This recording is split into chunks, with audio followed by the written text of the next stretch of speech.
মাত্র 60টা রুলস দিয়ে পড়াশোনা করে কিভাবে আমার স্টুডেন্টস মেজবা জগন্নাথ বিশ্ববিদ্যালয়ে টপ করে চান্স পেয়েছে, আজকে আমরা সেই গল্পটা জানবো। হ্যাঁ, তাসির ভাইয়ের সঙ্গে যখন আমার পরিচয় হয়েছে, ভাইয়া বলেছিল যে তুমি শুধু আমার কথা শোনো, আমি তোমাকে জগন্নাথে চান্স পাইয়ে দিব।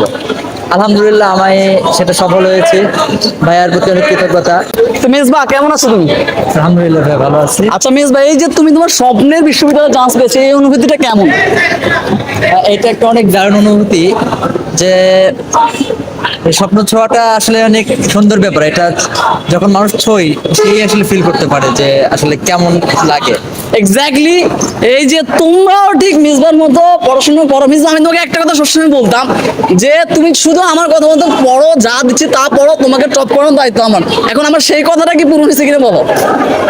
হ্যাঁ, তাসির ভাইয়ের সঙ্গে যখন আমার পরিচয় হয়েছে, ভাইয়া বলেছিল যে তুমি শুধু আমার কথা শোনো, আমি তোমাকে জগন্নাথে চান্স পাইয়ে দিব।